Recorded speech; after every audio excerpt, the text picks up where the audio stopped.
This is going to be a tough play. Bryant, the Cubs winning the World Series. Bryant makes the play. It's over. And the Cubs have finally won it all. It's 7-2. Oh, good morning, Glory America. Boy, that's tough to watch if you are a diehard Guardians fans. Back in 2016, the Tribe, then known the Cleveland Indians, lost in the 10th inning at home in the 7th game of the World Series to the world champion Cubs. Oh, that hurts. But Pete Ricketts, I'm not going to hold it against him because the former governor and future senator from Nebraska is a good guy, despite the fact his Cubs beat my Indians. Good morning, Governor, soon-to-be Senator Pete Ricketts. Welcome to the Hugh Hewitt Show. Good morning. Thanks very much for having me on. Now, were you at that game? I was. It was. I got to Cleveland fans were awesome. It's a great venue, and the stadium was electric. It was a fun game. You've got to go track down Dan Sullivan, one of your future colleagues in the Senate, because he's from Ohio originally. He's a hardcore Indians Guardians fan. And, if Matt Dolan runs next year for the United States Senate, and I think he is going to run, and if he wins, you and he will be talking baseball, and everybody in the Senate will want to talk to you. I think you lived at Sports Corner with your brother, didn't you, for a while? I did, right above the Sports Corner. How did you know that? Oh, I do my research before a brand new senator comes. You're not senator yet, right? They swear you in on next week? No, it looks like probably January 23rd, which will be the first day the Senate is back in session. Now, congratulations, Governor. Mitt Romney was a governor, became a senator. Joe Manchin was a governor, became a senator. It's a very different way of. Are you used to slowing down a lot? Because you used to have to make things happen in Nebraska. Now you're going to have to watch things go slow. What do you think? Well, that's what I've been told, that as governor, there's a sense of urgency about everything you're doing because you got to make things happen.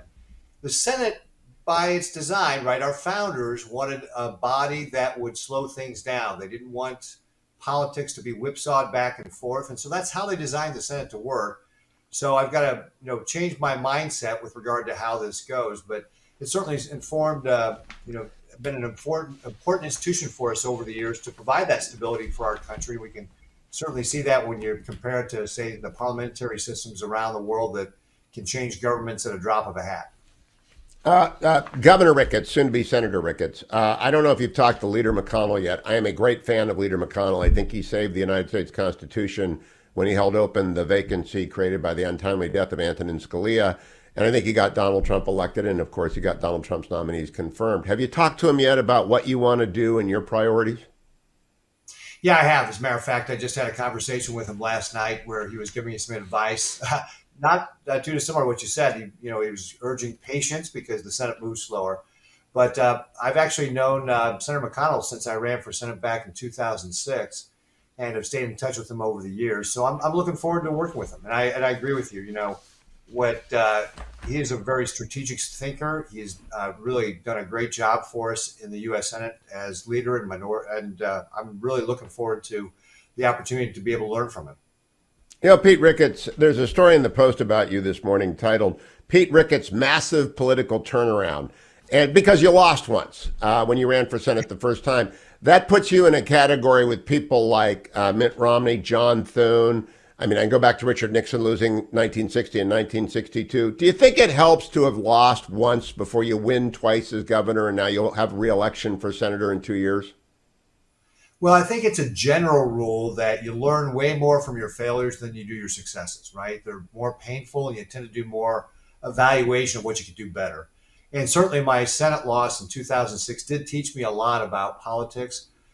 It didn't discourage me from getting involved in it. I enjoyed the campaign. I loved getting out and meeting Nebraskans, and I learned a lot. I think I was able to turn those lessons into successes in my race for governor. And certainly the people I met in my '06 Senate race made it possible for me to get elected when I ran for governor in 2014. So that was absolutely vital to my success in winning in 2014 with my loss in 2006. So Nebraska's football program should be learning a lot. You working for me right now is the grandson of the legendary Joe Orduña, a Nebraska running back from the glory days. And so grandson of Joe is working for me in the studio right there. So we talk Nebraska football a lot. Kind of a disaster. That's the natural disaster in Nebraska. What do you think about Nebraska football, Governor? Well, I am a huge Cornhusker fan. Every little boy in Nebraska grows up dreaming of playing for the Cornhuskers. My cousin Pat actually was a black shirt back in the day. So it has been hard to see the team be so bad for so long. I'm confident that Matt Rule is going to be able to turn it around. He's got a track record of doing that. You know, I like how you contrasted the Cubs' success with now the Cornhuskers' failure there, making sure we stay humble here. But it's still sell out. We've got the longest running sellout at Memorial Stadium going back to 1962. So the fans are there. It's a great program. Matt Rule's got the experience of turning around, organizations like Baylor. So I'm anxious to see what he's going to be able to do for Nebraska. It's a great program. It's got a lot of potential, and I'm optimistic about the future. So am I, and I hope that the Big Ten, I'm an Ohio State fan because I'm from the Buckeye land. I'm hoping they add Coach Prime in Colorado to the Big Ten and they add in Stanford as well. We'll see. Now let's talk about the Senate and serious stuff. What do you want committees-wise? What do you want to work on if the opportunity is presented to you by Leader McConnell and the rest of the Senate GOP caucus? Well, one of the things I need to do is really get in more involved with some of my colleagues to figure out what's available. I was coming in as the junior most member of the Senate. I'm not going to get a lot of choices, but some of the things I want to focus on are we've got to get our economy going here, and that means we've got to stop the spending, right? Government overspending is causing inflation. Real wages have fallen. I think every year or every month that Biden has been in office, and certainly since they passed that $1.9 trillion stimulus package. So we've got to get a handle on our spending. That's something we've got experience on here in Nebraska. I kept the rate of growth of government down to 2.8% annually, and that's allowed us to deliver huge tax relief. And that's the way it works. And this is not rocket science. You keep your spending low, you let your revenues rise, and that's how you can deliver tax relief. And that's true at the state government. We proved it. We can do it in D.C. as well. I'm also very concerned about how the big tech companies are putting their thumb on the scale for elections, especially. I think Elon Musk is demonstrating some of the things that Twitter's been going on. That's a big deal. And then with regard to national security, the Chinese Communist Party is an existential threat to the United States. We've got to take that very seriously. I started taking steps with regard to that. Actually, back in 2020, we were the first state to ban TikTok on state devices because we were concerned about the privacy there.